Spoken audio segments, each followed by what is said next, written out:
Compte rendu de la 40e réunion du Conseil de ministres. Le président de la République, chef de l'État, Félix Antoine Tshisekedi Tshilombo, a présidé ce vendredi 11 février 2022 par visioconférence la 40e réunion du Conseil de ministres. 5 points étaient inscrits à l'ordre du jour, à savoir 1.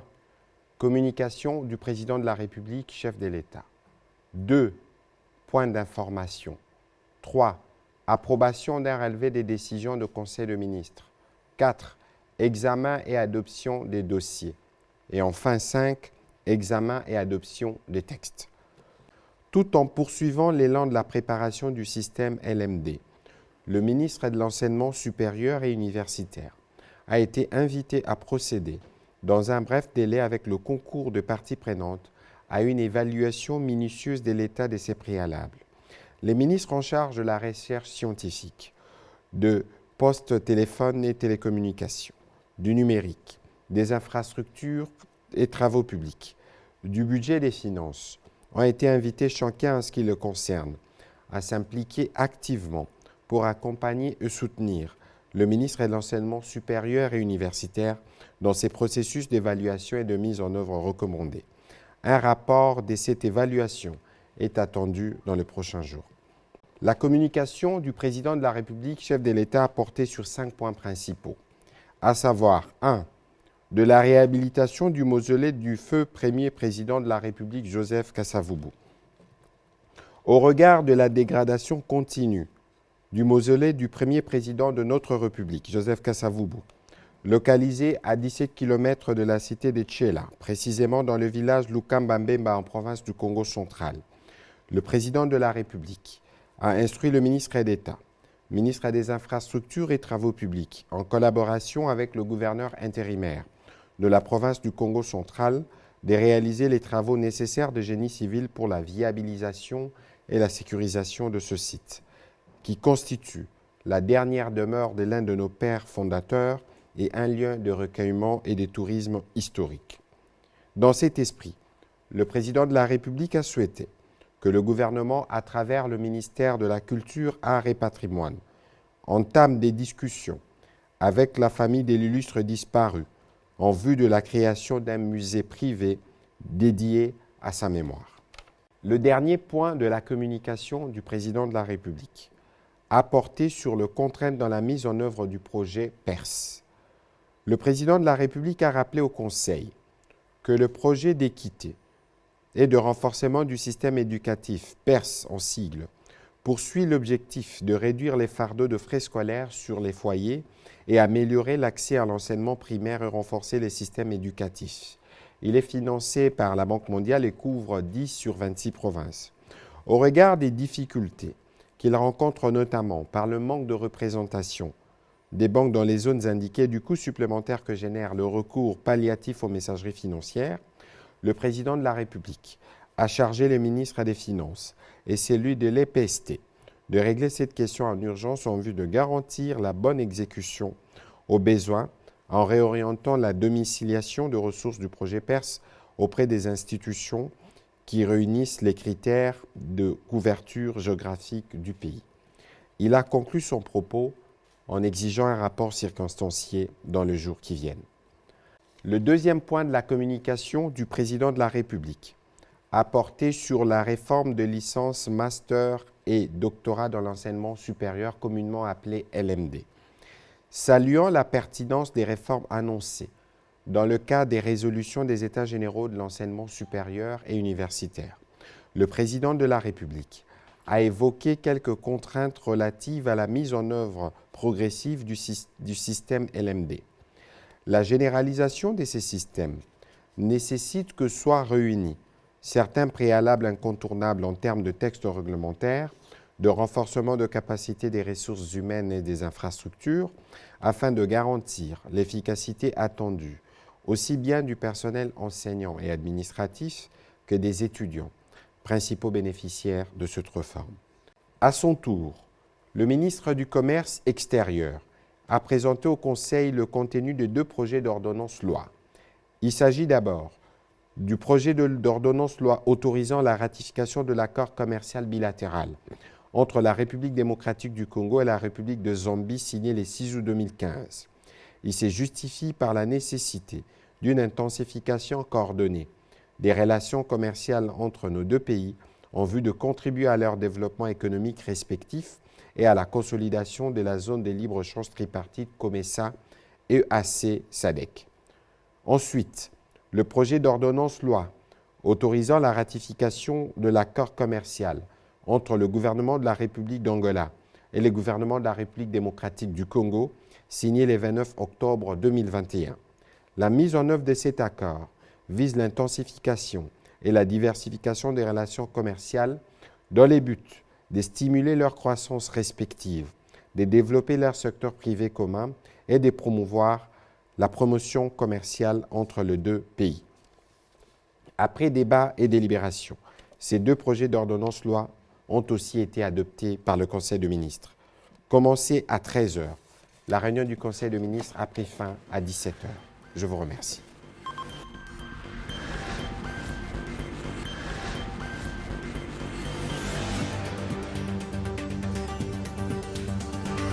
Le troisième point de la communication du président de la République a porté sur la mise en place d'une gestion rationnelle des dépenses publiques.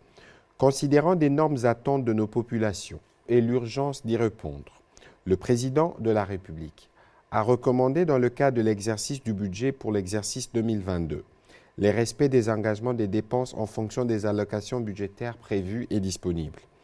Insistant sur le passage vers une budgétisation programmatique, il a souligné que cela implique dans les chefs de tous les gestionnaires de crédit la culture de la gestion axée sur les résultats, par la performance dont les marqueurs reposent sur la discipline budgétaire.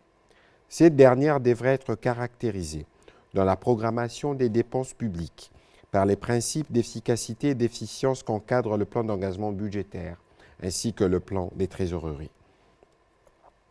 À cet effet, le président de la République a chargé le ministre d'État, ministre du Budget, et le ministre des Finances de mettre en place un dispositif permanent au cours de cet exercice budgétaire. L'appurement dans la chaîne d'exécution des dossiers des ministres sectoriels régulièrement engagés et liquidés, ce qui implique une meilleure coordination et un partage quotidien des informations sur l'état de la trésorerie entre les deux ministères. Intervenant dans la suite de la communication du président de la République, le Premier ministre chef du gouvernement a tenu de prime abord et de manière ferme à réitérer le soutien du gouvernement au président de la République chef de l'État dans sa quête permanente pour la sauvegarde des acquis démocratiques et la défense des intérêts supérieurs de la nation. Il a martelé que le gouvernement ne ménagera aucun effort pour décourager toute velléité des natures à saper notre processus démocratique par une quelconque forme de déstabilisation, que ce soit des institutions de la République. Le quatrième point de la communication du président de la République a porté sur la mise en œuvre du projet Kin Emploi par le ministère de la Formation professionnelle, arts et métiers. En vue de relever le faible taux d'intégration de jeunes dans le marché de l'emploi dans la ville-province de Kinshasa, le président de la République a rappelé que l'atteinte des résultats assignés à ce projet, fruit du partenariat entre le Royaume de Belgique à travers l'Agence belge de développement ENABEL, est un enjeu crucial en raison notamment du nombre d'emplois projetés, la formation à l'auto-emploi et l'incubation de l'entrepreneuriat. La construction d'un centre de ressources multiservices à Kinshasa, zone d'intervention du projet, est l'une des composantes de ces derniers. Ces centres permettraient de faciliter l'adéquation formation-emploi, la collaboration avec les entreprises environnantes et la promotion de l'entrepreneuriat des jeunes. Le président de la République a demandé au Premier ministre de s'assurer que toutes les dispositions sont prises au niveau du ministère concerné, notamment le ministère de la Formation professionnelle, arts et métiers, enseignement primaire, secondaire et technique, à l'effet d'accélérer la concrétisation de ce projet.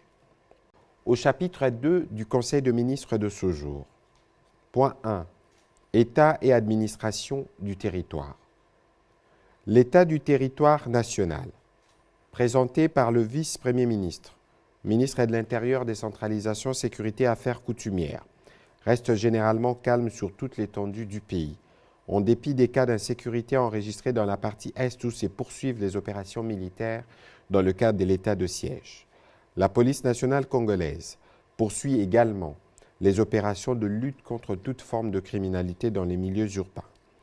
L'état d'esprit de la population a été marqué cette semaine par de commentaires en sens divers à l'issue de la décision de l'Organisation internationale de la francophonie reportant de quelques mois l'organisation de Jeux à Kinshasa, la participation du président de la République au sommet de l'Union africaine d'Addis Abeba en Éthiopie où il a passé le flambeau à son homologue sénégalais, et les commentaires après les décès de 25 de nos compatriotes au marché de Matadi Kibala le 25 février dernier, ainsi que par l'interpellation du Conseil spécial du chef de l'État en matière d'insécurité, ainsi que sur la mise au point qui a été faite par la présidence de la République à ces sujets. Le vice-premier ministre a aussi fait le point de la situation sécuritaire dans quelques provinces. Toujours sur ces chapitres, le ministre de la Défense nationale et ancien combattant pour sa part a fait le point de la situation sécuritaire qui demeure globalement sous contrôle des forces armées de la République démocratique du Congo. Il a indiqué que les opérations conjointes entre les forces armées de la République démocratique du Congo et les forces de défense du peuple ougandais se poursuivent normalement. Les bombardements et actions offensives ont aussi été engagés en Ituri contre les positions terroristes ADF-MTM et leurs supplétifs, où ils tentaient de trouver refuge à la suite de la pression militaire qu'ils subissent dans les territoires de Béni, frontalières à cette partie du pays. Le ministre de la Défense nationale et ancien combattant a aussi informé le Conseil de la neutralisation de 23 terroristes et ADF-MTM par notre armée le 9 février 2022 entre les villages Makusa et Makumu situés à 20 km au nord-est de Mangina. L'armée loyaliste qui a pris l'ascendant sur l'ennemi de la paix occupe désormais les principaux bastions de ces terroristes qui ont longtemps sémé la terreur dans cette partie du territoire national.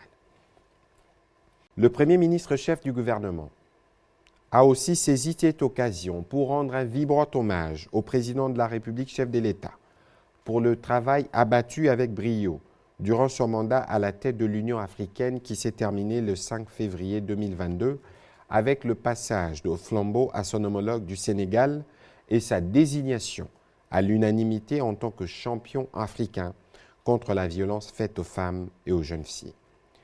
Il a clôturé son propos en informant le Conseil de ministres que la nation tout entière a rendu hommage ce vendredi 11 février 2022 au Stade Vélodrome à nos compatriotes victimes de la catastrophe survenue à la suite de la rupture d'un câble de haute tension à Matadi Kibala dans la commune de Bongafula à Kinshasa le 2 février dernier. Outre la prise en charge humanitaire et l'assistance en faveur de familles éprouvées, le gouvernement a mis en place une commission chargée de faire un état de lieu complet sur la problématique de la sécurisation des servitudes de lignes de haute tension de la Société nationale d'électricité SNEL. Dans la même perspective, le Premier ministre a rappelé qu'une autre commission avait déjà été mise en place pour travailler à la délocalisation et à la modernisation du marché des Matadi Kibala. Les conclusions sont attendues dans le prochain jour. Toujours sur ces chapitres de points d'information, cette fois-ci, concernant l'évolution et la situation de l'épidémie à Covid-19, le ministre de la Santé publique, Hygiène et Prévention a présenté l'état de lieu de la pandémie à Covid-19 en République démocratique du Congo. Il a indiqué que depuis 3 semaines consécutives, nous enregistrons une régression continue du nombre de cas rapportés ainsi que les nombres d'hospitalisations. C'est aussi, a-t-il insisté, la première fois que la pandémie à Covid-19 régresse de façon simultanée entre Kinshasa et les autres provinces, et ce, grâce à une prise en charge appropriée du gouvernement et par les campagnes de sensibilisation qui se mènent au travers le pays. Le ministre de la Santé publique, Hygiène et Prévention a attiré l'attention du Conseil sur le fait que l'analyse des données de 2 premières années passées renseigne clairement que la saisonnalité du coronavirus dans notre pays se situe au milieu et en fin d'année, ce qui indique la probabilité d'une 5e vague entre le mois d'avril et juillet prochain. La population est ainsi appelée à rester vigilante, à porter le masque, à observer la distanciation sociale, à se laver les mains et à se faire vacciner pour lutter efficacement contre cette pandémie. À son tour, le ministre d'État, ministre des Infrastructures et Travaux publics, a présenté la situation des travaux réalisés sur financement du Trésor public en partenariat public-privé avec l'appui de certains bailleurs de fonds pour la réhabilitation de certains axes routiers dans la ville-province de Kinshasa. Le Conseil a pris acte de progrès réalisés. Au sujet de l'état d'avancement des préparatifs du 9e Jeux de la francophonie, le ministre de l'Intégration régionale a présenté au Conseil la situation sur les avancées qui ont été enregistrées dans le cadre des préparatifs du 9e Jeux de la francophonie, tant au plan financier, infrastructurel qu'organisationnel.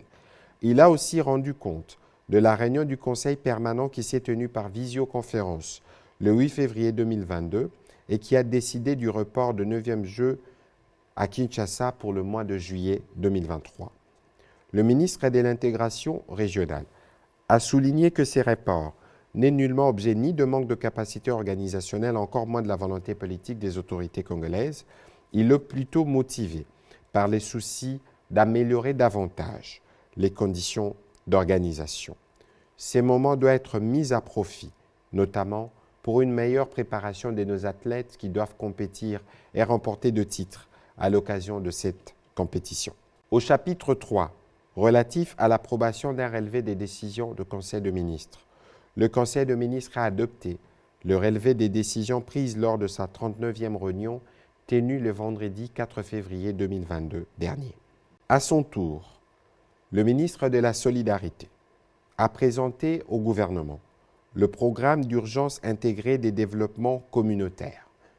Faisant suite à la recommandation du président de la République, chef de l'État, au cours de la 35e réunion du Conseil de ministres tenue le 7 janvier 2022, les ministres des Affaires sociales, Action humanitaire et Solidarité nationale a présenté au Conseil les 3 axes du programme d'urgence intégré des développements communautaires, en sigle PUIDC.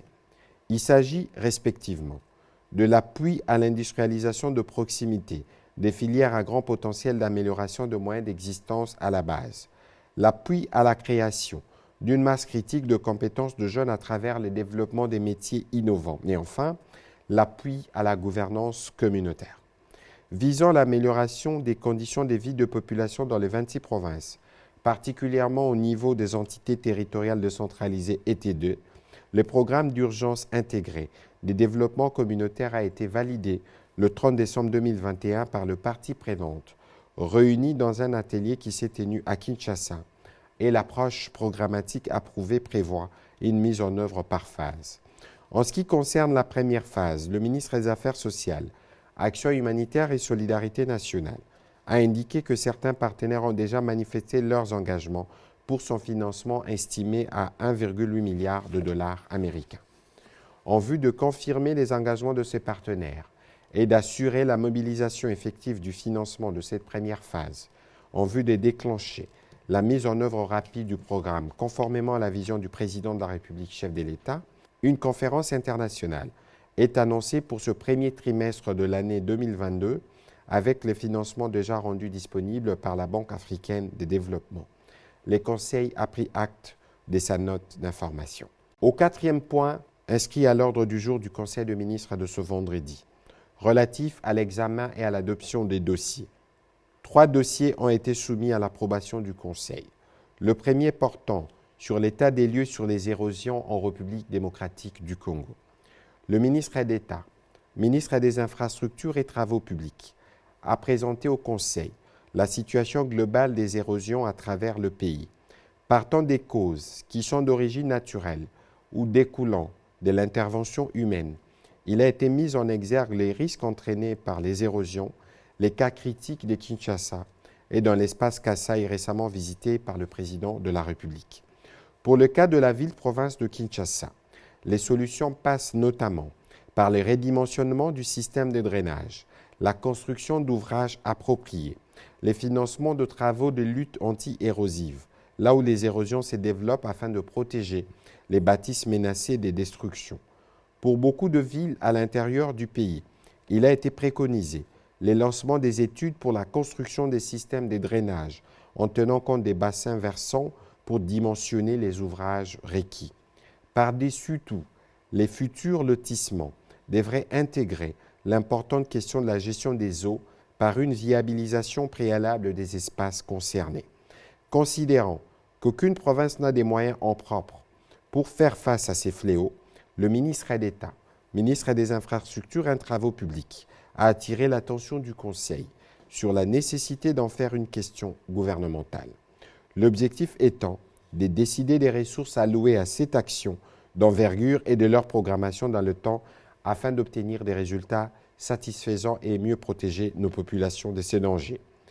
Après débat et délibération, le Conseil a adopté ces dossiers. Le deuxième dossier a porté sur la participation de notre pays à des réunions à caractère régional et international du secteur de transport. Le ministre des Transports, voie des communications et des désenclavements, a informé le Conseil des réunions et séances de travail à caractère international et régional auxquelles la République démocratique du Congo a pris part à travers son ministère. Pour chacun de ces multiples rencontres, il a pris le soin de retracer un bref aperçu sur l'organisation concernée, le cadre et la portée de la réunion, les objectifs, les participants, l'ordre du jour, ainsi que le déroulement de travaux et les résolutions subséquentes ainsi que des recommandations. Au regard des enjeux diplomatiques qui représentent les différents programmes et projets envisagés dans le cadre de ces diverses organisations régionales et internationales, le ministre a sollicité l'accompagnement du gouvernement pour tenir le rendez-vous contraignant face à d'importants intérêts stratégiques de notre pays qui sont mis en jeu. Après débat et délibération, le Conseil de ministres a adopté ces dossiers. Dernier chapitre du Conseil de ministres de ce jour, relatif à l'examen et à l'adoption des textes. 7 textes ont été soumis à l'approbation du Conseil. Le premier, projet d'ordonnance loi relative à l'autorisation de la prorogation de l'état de siège. La ministre d'État, ministre de la Justice et garde de Sceaux, représentée par son vice-ministre, a soumis au Conseil le projet d'ordonnance loi autorisant la prorogation de l'état de siège dans les provinces de l'Ituri et du Nord Kivu pour une période de 15 jours prenant cours le 19 février 2022. Cette prorogation permettra à nos forces de défense et de sécurité, appuyées par l'armée ougandaise, de consolider les acquis des opérations antérieures et de poursuivre des opérations d'envergure en vue d'anéantir totalement les forces ennemies dans cette partie de la République démocratique du Congo. Après débat et délibération, le Conseil a adopté ce projet d'ordonnance loi. Dernier dossier soumis à l'examen du Conseil de ministres de ce jour, relatif au développement et au déploiement d'un système spatial performant d'observation. Le ministre de la Recherche scientifique et innovation technologique a informé le Conseil de la nécessité pour la République démocratique du Congo d'acquérir un satellite d'observation de la Terre devant assurer la surveillance et la maîtrise de la vaste étendue de notre pays, qui pourra s'appeler RDC-SAT. Cette acquisition, qui devrait se faire au travers l'établissement d'un partenariat public-privé avec l'établissement public à caractère scientifique et technologie dénommé Centre national de télédétection, offre à notre pays plusieurs avantages. Du point de vue économique et financier, par exemple, la République démocratique du Congo pourra attirer des investissements qui devront se traduire par la création des emplois et une contribution significative au budget de l'État au moyen des diverses taxes relatives aux dits investissements.